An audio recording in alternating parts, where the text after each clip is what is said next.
no Brasil, os acordos de livre comércio de nova geração seguem na agenda do Congresso e têm potencial para entrar em pauta visando a sua ratificação. Caso isso aconteça, atuais candidatos e candidatas ao Legislativo Nacional e à Presidência da República serão convocados a se manifestarem a favor ou contra as propostas de novos acordos de comércio. Em particular, no caso do acordo entre o Mercosul e a União Europeia, presentemente em discussão, ficará sob a responsabilidade dos representantes eleitos o rechaço ou a reabertura das negociações, considerando a aguda transformação da política internacional contemporânea. Queremos, com essa carta, trazer à sua atenção, de todos vocês, os impactos dos acordos comerciais para o aprofundamento do modelo neoliberal no Brasil. A guerra na Ucrânia tem sido vista por muitos como um ponto de ruptura do cenário de globalização até aqui vigente. A hipótese apresentada por analistas afirma que o conflito pode vir a reconfigurar as dinâmicas da política internacional observadas no último quarto de século. No passado, a abertura comercial e a desregulação financeira em nível global figuravam como dois pilares para a construção da supremacia econômica dos países hegemônicos no sistema internacional, especialmente os Estados Unidos. Hoje, novamente, o comércio e as finanças mostram-se estratégicos tanto para as mudanças no modo de funcionamento do capitalismo, quanto para a percepção das oportunidades de acumulação do capital.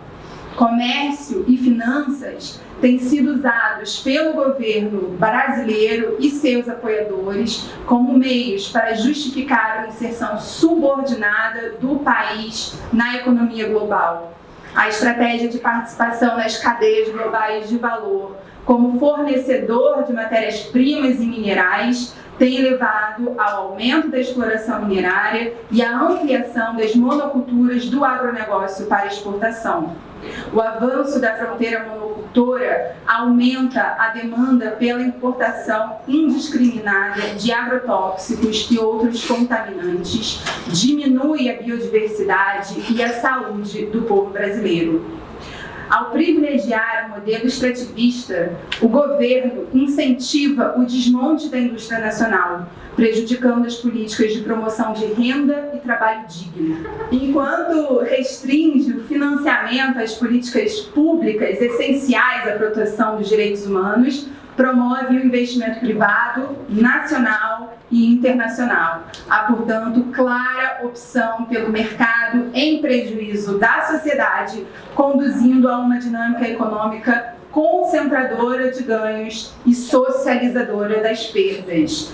Esse é o caso de projetos de lei em pauta que, em ressonância às expectativas dos novos acordos comerciais, visam a flexibilização do licenciamento ambiental, a legalização de distintas formas de desmatamento e de grilagem, a exploração econômica em terras indígenas, a privatização de serviços públicos essenciais, tais como transporte, saneamento, saúde, água, educação, e de gestão de parques naturais e empresas transnacionais, que é o caso do programa Adote um Parque, o programa de concessões do BNDES, uma absoluta aberração. É sabido, através das palavras do ex-ministro Fora Salles, que a excepcionalidade da situação de pandemia contribuiu para que o governo passasse a boiada sobre a governança ambiental e as políticas sociais. Mais do que isso,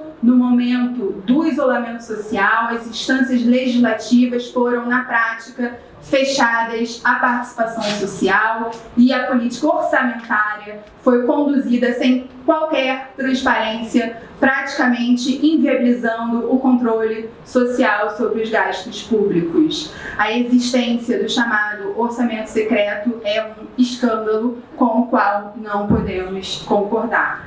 Alinhado ao processo de desmonte que vem acontecendo com liderança do governo federal, perpetuar e aprofundar a agenda de violações de direitos e retrocessos é o que está em jogo nos capítulos dos acordos comerciais com a Europa.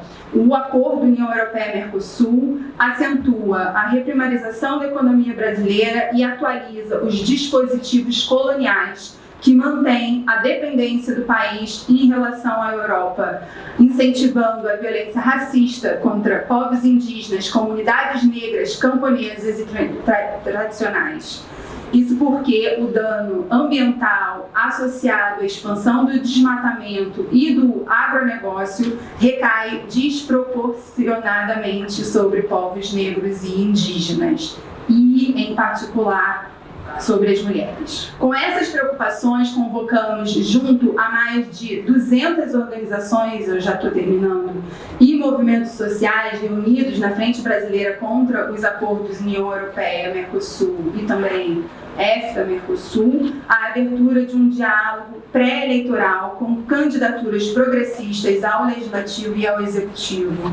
Nosso objetivo é contribuir para a formulação de plataformas partidárias que devem posicionar-se sobre os acordos. Vale recordar que, no caso brasileiro, o processo de ratificação de acordos internacionais deve passar por discussão no Congresso Nacional durante a sua fase de ratificação, embora a política externa seja prerrogativa da Presidência da República e do Ministério de Relações Exteriores. Para terminar, eu faço um chamado final da carta, de que é possível, para ser possível a reconstrução do país após as eleições de 2022 e a formulação de novas estratégias de desenvolvimento combativas em relação às múltiplas crises vividas hoje, econômica, sanitária, de cuidados ambiental, exige um esforço coletivo.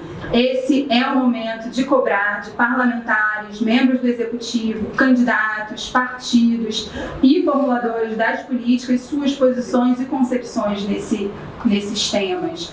No mundo em que vivemos, não é mais possível separar as discussões da política internacional dos interesses domésticos e do seu impacto na vida cotidiana da população, povos indígenas, comunidades tradicionais camponesas e seus distintos territorialidades. Por isso, é necessário democratizar a política externa e mobilizar o maior número de atores da sociedade civil brasileira o possível para debatê-la. Eu quero fechar essa fala reforçando o chamado que o Miguel fez e dizendo que a sociedade civil brasileira tem larga experiência no combate, na oposição a tratados de livre comércio, e não foi sem nós que a ALCA deixou de existir, sumiu do mapa. Então nós já fizemos isso uma vez e vamos fazer novamente.